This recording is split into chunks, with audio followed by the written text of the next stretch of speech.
चुनाव तो बहुत अच्छी तरीके से जीत रहे थे, लेकिन हमारे कुछ लोगों ने भीतरघात करके और पार्टी को चुनाव हराया है। दतिया चुनाव कांग्रेस की सीट कांग्रेस के पास है। जो जनादेश है उसे हाथ जोड़कर सर झुका करके स्वीकार करता हूं। भारतीय जनता पार्टी को इस एक चुनाव से असर नहीं होगा, पर कांग्रेस की राजनीति पे होगा। विपक्ष को ताकत मिलेगी, सरकार भी अक्कल ठिकाने आएगी, सही काम करेगी। हम बड़ी मजबूती के साथ चुनाव लड़े और जीते। अनुशासन को बनाए रखने के लिए अगर कोई दोषी होगा तो निश्चित तौर पर उस पर कार्रवाई की जाएगी।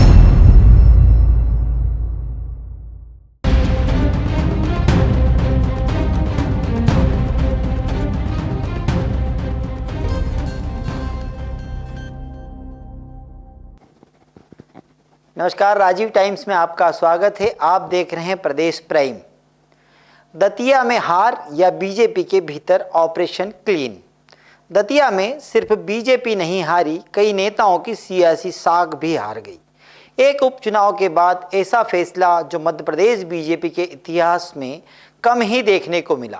जिला अध्यक्ष बाहर, पूरी जिला कार्यकारिणी भंग, मंडल खत्म, मोर्चे खत्म, प्रकोष्ठ खत्म, विभाग खत्म और अब भीतरघात की जांच। यानी एक सीट की हार ने पूरे संगठन का चेहरा ही बदल दिया। सवाल, क्या बीजेपी कांग्रेस से हारी या अपने ही लोगों से? मैं हूं राकेश राठौर, आप देख रहे हैं प्रदेश प्राइम। एक हार जिसने भोपाल के साथ भाजपा की राजनीति तक हिला दी। दतिया उपचुनाव में कांग्रेस ने भाजपा को करीब 6000 वोटों से हराया, लेकिन हार का सबसे बड़ा झटका शहर ने दिया। जहां भाजपा अपने सबसे मजबूत वोट बैंक पर भरोसा करती थी, वहीं नगर क्षेत्र से हार का अंतर तकरीबन 2600 वोटों से बढ़कर 5600 वोटों के पास आ गया। यानी शहर में ही भाजपा को लगभग 2900 वोटों का अतिरिक्त नुकसान हुआ। यहीं से शुरू हुआ सवाल, आखिर भाजपा का वोट गया कहां? सीएम हाउस में हाई वोल्टेज समीक्षा।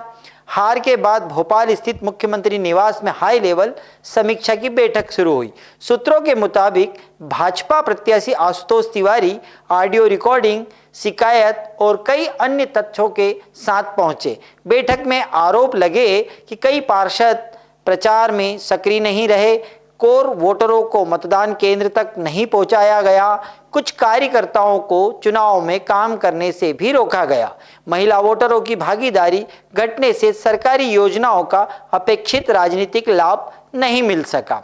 अगर जांच में यह आरोप सही साबित होते हैं तो यह केवल चुनाव की हार नहीं बल्कि संगठनात्मक अनुशासन का गंभीर मामला होगा। और फिर आया सबसे बड़ा फैसला। प्रदेश नेतृत्व ने बिना देर किए दतिया भाजपा की पूरी जिला इकाई को भंग कर दिया। जिला अध्यक्ष, जिला कार्यकारिणी, सभी मंडल, मोर्चे, प्रकोष्ठ, प्रकल्प, विभाग सब खत्म। मानो एक भारतीय जनता पार्टी के इतिहास में दतिया में एक भूकंप सा आ गया कि एक ही झटके में सब खत्म हो गया। यह फैसला साफ बताता है कि भाजपा नेतृत्व इस हार को सामान्य चुनावी हार मानने को तैयार नहीं। हेमंत खंडेलवाल, जो कि भाजपा के प्रदेश सुप्रीमो हैं, उनका साफ संदेश है कि पार्टी का काम अनुशासन में रहकर करना होगा। संगठन सर्वोपरि है और सभी कार्यकर्ताओं को संगठन की मर्यादा में रहकर काम करना चाहिए। निश्चित तौर पे भारतीय जनता पार्टी के लिए अनुशासन सर्वोपरि है और कोई भी कार्यकर्ता चाहे किसी पद पे हो, उसको अनुशासन में ही रह के भारतीय जनता पार्टी का काम करना चाहिए। ऐसी पार्टी अपेक्षा करती है और इसलिए अनुशासन को बनाए रखने के लिए अगर कोई दोषी होगा तो निश्चित तौर पर उस पर कार्रवाई की जाएगी। यह बयान सिर्फ दतिया के लिए नहीं बल्कि पूरे प्रदेश संगठन के लिए चेतावनी माना जा रहा है। गौरव रणधीवे और अंबाराम कराड़ ही क्यों? जब 2 सदस्यीय जांच समिति के सदस्य का नियुक्त किया गया तो 2 नाम प्रदेश से चुने गए, एक गौरव रणधीवे और दूसरा अंबाराम कराड़। आखिर इन दोनों नामों पर ही मोहर क्यों लगी? भाजपा में हार की जांच ऐसे नेताओं को सौंपी है जिनकी पहचान चुनावी राजनीति से ज्यादा संगठन निर्माण में रही है। गौरव रणदीवे इंदौर भाजपा के नगर अध्यक्ष के रूप में उन्होंने लंबे समय तक संगठन को मजबूत किया। बूथ मैनेजमेंट, कार्यकर्ता समन्वय और चुनावी संरचना पर उनकी मजबूत पकड़ मानी जाती है। आज वे प्रदेश स्तर पर बड़ी जिम्मेदारी निभा रहे हैं, इसलिए उन्हें स्थानीय गुटबाजी से अलग और संगठनात्मक दृष्टि रखने वाले नेता माना गया। अंबाराम कराड़ पूर्व प्रदेश संगठन मंत्री रहे। अंबाराम कराड़ को संगठन के अनुशासन और कार्यकर्ता नेटवर्क की गहरी समझ रखने वाले नेताओं में गिना जाता है। चंबल क्षेत्र की राजनीतिक परिस्थितियों की जानकारी भी उनके चयन का एक कारण मानी जा रही है। पार्टी को उम्मीद है कि दोनों नेताओं के तथ्यों के आधार पर निष्पक्ष रिपोर्ट तैयार करेंगे। क्या नरोत्तम मिश्रा का टिकट काटना ही इस पूरी हार की वजह थी? समीक्षा के दौरान यह भी चर्चा सामने आई कि यदि अगर पूर्व मंत्री नरोत्तम मिश्रा चुनाव लड़ते तो परिणाम अलग हो सकता था।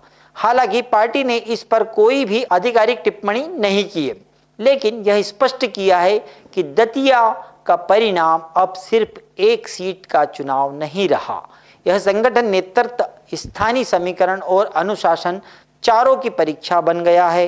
बहरहाल दतिया की हार ने भाजपा को एक बड़ा संदेश दिया है। सरकार की लोकप्रियता चुनाव जिताने में मदद कर सकती थी, लेकिन बूथ पर खड़ा कार्यकर्ता ही जीत तय करता है। और जब संगठन को अपने ही कार्यकर्ताओं पर सवाल उठाने पड़े, जब समीक्षा बैठक में ऑडियो रिकॉर्डिंग पेश होने लगे, जब पूरी जिला इकाई भंग करनी पड़े, तो समझ लीजिए मामला सिर्फ हार का नहीं, संगठन के भीतर भरोसे के संकट का भी है।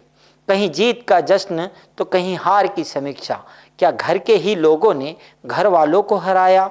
अब निगाहें जांच समिति पर है, रिपोर्ट के फैसले पर है। आने वाले समय में क्या रिपोर्ट होगी यह तो संगठन जानता है, और क्या कार्रवाई होगी यह हम समय समय पर आपको बताएंगे। क्या वास्तव में भीतरघात और बड़े चेहरों पर भी कुछ कार्रवाई होगी, या फिर दतिया की फाइल भी समय के साथ बंद हो जाएगी? इसी सवाल के साथ मुझे दीजिए इजाजत। मैं हूं राकेश राठौर। आप बने रहें राजीव टाइम्स के साथ प्रदेश प्राइम पर।